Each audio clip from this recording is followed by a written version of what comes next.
Hi, Gilles. I Michel Foucault once said that Anti-Oedipus is something like an introduction to the non-fascist life. What did he mean by that? you'd have to ask that himself, of course. But as far as I'm concerned, I always took it for granted that life is not a topic and not a problem that should be left to the fascists. I'm reminded here of the horrible things that the Nazis did with Nietzsche's philosophy of life. On the one hand, it must be shown again and again that Nietzsche was neither a Nazi nor a fascist.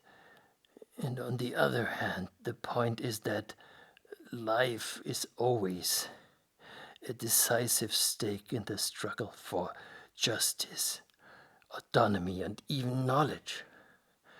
But you see, Michel also knew us well personally, Felix and me, and he knew that resistance to National Socialism was of key importance in our biographies, in our lives. In how far?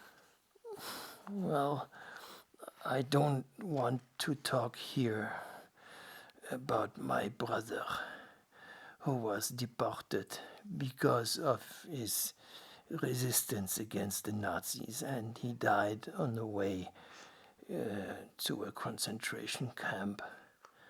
But as far as Anti-Oedipus is concerned, that is my collaboration with Felix, I would like to remind you that this collaboration also had an anti-fascist genealogy.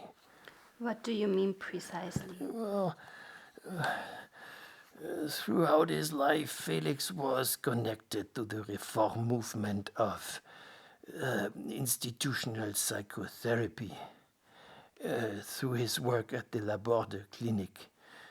And this movement emerged in the 1940s in a psychiatric clinic in Saint-Alban, which was an authentic center of the fight against the Nazi occupation of France. Apart from François Toscaïès, I like to recall here the names of Paul Éluard, Georges Canguilhem, and also Frantz Fanon, who were all active in Saint-Alban before and after the war. Is that the concrete political background, so to speak, against which the theory of capitalism and schizophrenia that you develop in Anti-Oedipus has to be understood? Exactly. And that's why Felix and I had a strong interest in the problem of fascism from the outset, even if it may not seem that way. But I'm sure that Michel was very much aware of this at the time. You're not claiming here that you have developed some kind of fascism theory, are you? Well, we quote Wilhelm Reich's theory of fascism, which is psychoanalytical as well as Marxist.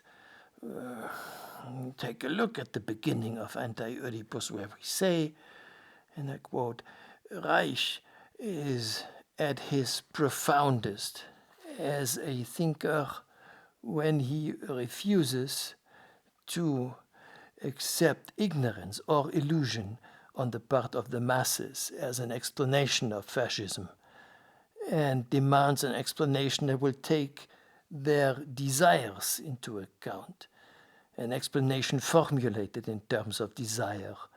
No, the masses were not innocent dupes. At a certain point and under a certain set of conditions, they wanted fascism. And it is this perversion of the desire of the masses that needs to be accounted for.